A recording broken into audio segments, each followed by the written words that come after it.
जय हिंद फ्रेंड्स, नमस्ते। आज सुपर 50 रिवीजन जो आपकी क्लास होती है उसका क्लास 5 है और उसमें हम लोग महत्वपूर्ण 15 मिनट में आपके 50 क्वेश्चन करने वाले हैं।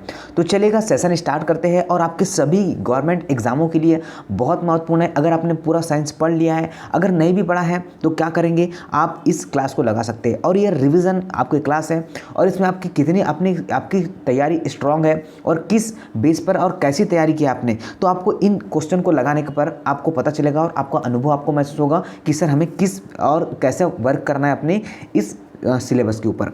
तो चलिएगा, देखते हैं क्वेश्चन। पहला क्वेश्चन देखिएगा। पहला क्वेश्चन आपके स्क्रीन पर आ चुका है। एक लड़की झूले पर बैठी स्थिति में झूला झूल रही है और झूला झूल रही है। उस लड़की के खड़े हो जाने पर प्रणोद का आवर्तकाल क्या है? अधिक हो जाएगा, कम हो जाएगा, लड़की की ऊंचाई पर निर्भर करेगा या फिर अपरिवर्तित हो जाएगा? तो अगर आपने ऑप्शन नंबर बी चूज़ किया है, कम हो जाएगा, तो बिल्कुल सही है। चलेगा, नेक्स्ट देखते हैं। नेक्स्ट है, एक ऊंची इमारत से एक गेंद 9.8 मीटर प्रति सेकंड के एक समान त्वरण के साथ गति कर रही है। 3 सेकंड के बाद उसका वेग क्या होगा? तो क्या होगा इसका? अगर आपने ऑप्शन चुना है ऑप्शन नंबर सी, तो बिल्कुल सही चुना है। क्या कहा मैंने? ऑप्शन बिल्कुल आपका सी होगा। 9.8 में मल्टीप्लाई करूँगा 3 का, आंसर आ जाएगा आपका 29.4 सेंटीमीटर। चलेगा, बढ़ते नेक्स्ट क्वेश्चन की ओर। देखिएगा, लोलक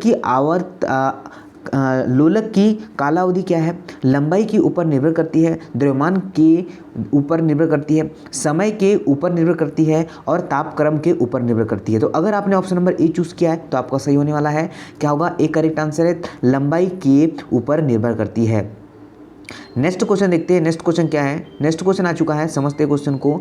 लोलक घड़ियाँ गर्मियों में क्यों सुस्त हो जाती है? आपका पेंडुलम है वह गर्मियों में क्यों सुस्त हो जाती है? कुंडली में घर्षण के कारण, गर्मियों में दिन लंबे होने के कारण, लोलक की लंबाई बढ़ती है जिससे इकाई दोलन में लगा हुआ समय क्या होता है? बढ़ जाता है, गर्मी में लोलक का भार बढ़ जाता है। तो अगर आपने ऑप्शन नंबर सी चूज़ किया है तो आपका सही होगा। लोलक की लंबाई बढ़ जाती है जिससे इसकी दोलक में लगा समय क्या हो जाता है? बढ़ जाता है। चलेगा, घड़ी में स्फटिक क्रिस्टल का कार्य किस पर निर्भर करता है, मतलब किस पर आधारित है? तो देखिएगा, ऑप्शन क्या है आपके लिए? जॉनसन प्रभाव पर, प्रकाश विद्युत प्रभाव, दाब विद्युत प्रभाव और एडिसन प्रभाव पर। अगर आपने ऑप्शन नंबर सी किया है दाब विद्युत प्रभाव, तो बिल्कुल सही होने वाला है। चलिए नेक्स्ट देखते हैं। किसी इलेक्ट्रॉनिक्स घड़ी में घड़ी के लोलक को समतुल्य पुर्जा होता है। क्रिस्टलीय दोलक, ट्रांसफार्मर या फिर आपका डायोड या फिर आपका सत्तोलक चक्र। अगर आपने ऑप्शन नंबर ए चूज़ किया है तो आपका करेक्ट होगा, क्रिस्टलीय दोलक इज द करेक्ट आंसर। चलिएगा, नेक्स्ट देखते हैं। नेक्स्ट है, एक मनुष्य स्थिर नाव में 5 मीटर प्रति सेकंड की चाल से कूदता है। नाव 0.5 मीटर प्रति सेकंड की चाल से खिसकती है। बताइए कि नाव का द्रव्यमान मनुष्य के द्रव्यमान का कितना गुना है? 4.5 गुना, 5.5 गुना, 2.5 गुना या फिर आपका 10 गुना? तो अगर आपने ऑप्शन नंबर डी चूज़ किया है 100 यहाँ पर 10 गुना, तो बिल्कुल सही होगा। तो आप इसके लिए क्या करेंगे, शाम वाली फिजिक्स की 8 बजे मेरी फिजिक्स की क्लास होती है शाम में, उसमें मैं न्यूमेरिकल सॉल्व करवाता हूँ। अगर आपको नहीं बनता तो वहाँ पर आप लोग ज्वाइन हो सकते हैं। चलिएगा, नेक्स्ट देखते हैं। नेक्स्ट क्वेश्चन क्या है? प्रेशर कुकर के अंदर का उच्चतम तापमान निर्भर करता है ऊपर के गेंद के क्षेत्रफल व पकाए जाने वाले पदार्थ पर। ऊपर के गेंद पर उसके क्षेत्रफल पर व उस पर रखे गए वजन पर। ऊपर के छेद पर, ठीक है, ऊपर के छेद पर रखा गया वजन व पकाए जाने वाले पदार्थ पर। ऊपर के छेद के केवल क्षेत्रफल पर। अगर आपने ऑप्शन नंबर बी चूज़ किया है तो आपका करेक्ट होगा, ऊपर के छेद का क्षेत्रफल व उस पर रखे गए वजन पर। तो ऑप्शन नंबर बी करेक्ट है। चलेगा, नेक्स्ट देखते हैं। नेक्स्ट है, समान गति से जा रहे हवाई जहाज की गति एक बम नीचे गिराया जाता है, मतलब वहाँ से एक बम नीचे गिराया जाता है, तो बम के नीचे गिरने तक हवाई जहाज की स्थिति बताना है। बम गिराने के साथ आगे बढ़ेगी, बम के ठीक ऊपर रहेगी, बम गिराने के साथ पीछे आएगी या फिर आगे या पीछे उसी गति में निर्भर करेगी। तो अगर आपने ऑप्शन नंबर बी चूज़ किया है तो आपका करेक्ट आंसर होगा। क्या होगा? ऑप्शन नंबर बी आपका करेक्ट आंसर है।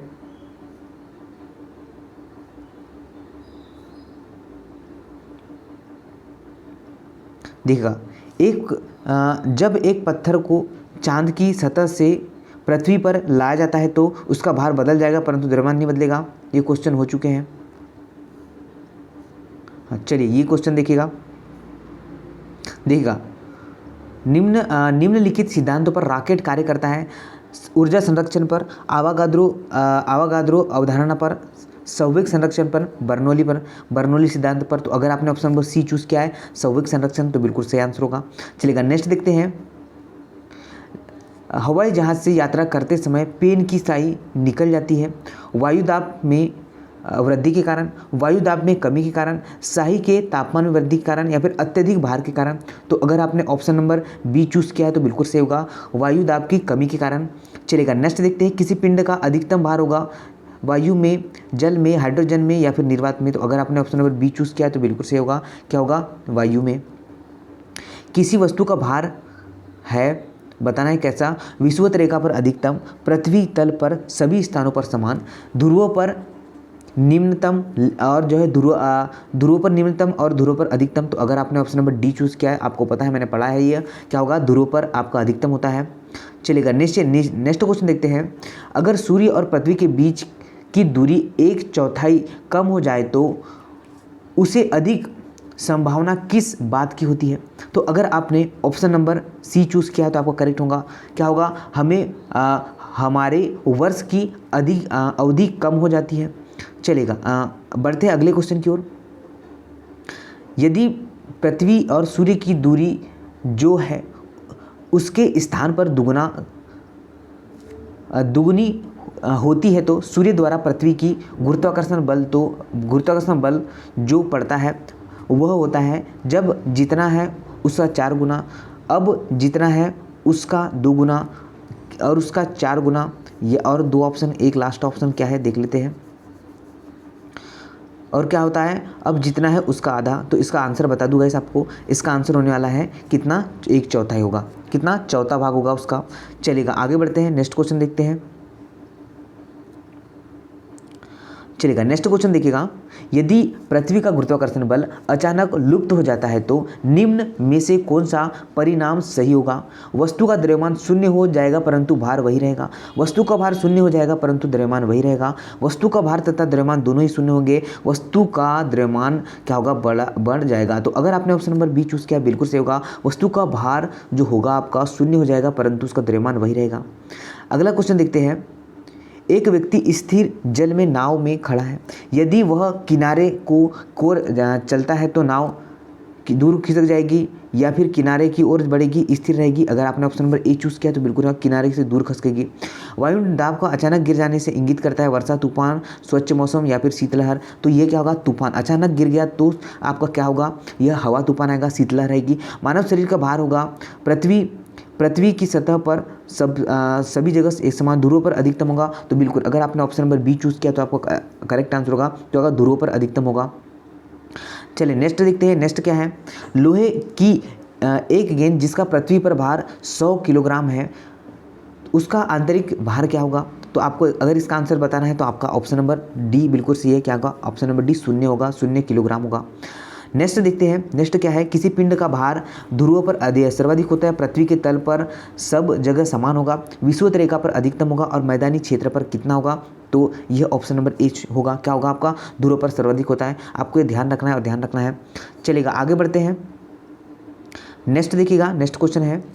एक व्यक्ति चलती रेलगाड़ी के इंजन की ओर मुंह करके बैठा है, वह एक सिक्का उछालता है तो उसके पीछे गिरता है। रेलगाड़ी चल रही होगी पीछे अपरिवर्तित गति से, आगे अपरिवर्तित गति से, आगे अवमंदक के साथ, आगे गतिवर्धन के साथ। तो अगर आपने ऑप्शन नंबर डी चूज़ किया है तो बिल्कुल होगा, आगे गतिवर्धन के साथ। चलेगा नेक्स्ट देखते हैं। नेक्स्ट है, पानी के एक गिलास में एक बर्फ का टुकड़ा तैर रहा है। जब बर्फ़ गिरती है तो पानी के स्तर पर क्या प्रभाव पड़ेगा? कम हो जाएगी, बढ़ जाएगी, उतनी ही रहेगी, या फिर पहले बढ़ेगी फिर घटेगी? तो अगर आपने ऑप्शन नंबर सी चूज़ किया है, उतनी ही रहेगी। क्या होगा? उतनी ही रहेगी, इसका करेक्ट आंसर है। चलेगा, नेक्स्ट क्वेश्चन देखते हैं। जब बर्फ़ पिघलती है तो उसका आयतन होगा बढ़ जाता है, घट जाता है, पहले घटता है फिर बढ़ता है, वही रहेगा। तो अगर इसका आंसर आप लोगों ने ऑप्शन नंबर बी चूज़ किया है, क्या होगा? घट जाएगा, तो राइट आंसर होगा। नेक्स्ट देखते हैं। नेक्स्ट आ चुका है,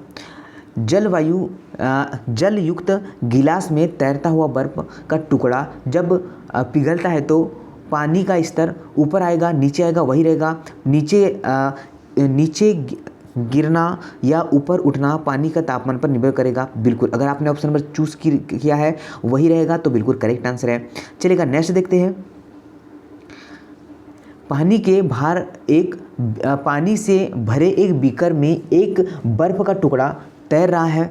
जब संपूर्ण बर्फ पिघल जाएगी तो पानी का स्तर ऊपर उठेगा, पानी का स्तर नीचे गिरेगा, पानी सतह पहले ऊपर आएगी फिर नीचे गिरेगी, या पानी ऊपर बढ़ेगा। तो अगर आपने ऑप्शन नंबर डी चूज़ कियागा, अगर आप वहाँ पर बर्फ भी डालते तो पानी का स्तर वही रहेगा, ना ही वह घटेगा ना ही वह कम होगा।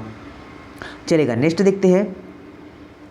जब पानी 0 डिग्री सेल्सियस से 4 डिग्री सेल्सियस गर्म किया जाता है तो उसका वजन घट जाएगा, बढ़ जाएगा, पहले जैसे ही रहेगा, या फिर ऑप्शन नंबर डी क्या है? तो ऑप्शन नंबर डी आपका अपरिवर्तित रहेगा। क्या आंसर होगा? तो चलेगा, अगर इसका आंसर आपने चूज़ किया है ऑप्शन नंबर ए, तो आपका करेक्ट होगा। क्या होगा? घट जाएगा। नेक्स्ट क्वेश्चन की ओर बढ़ते हैं, देखते हैं नेक्स्ट क्वेश्चन क्या है।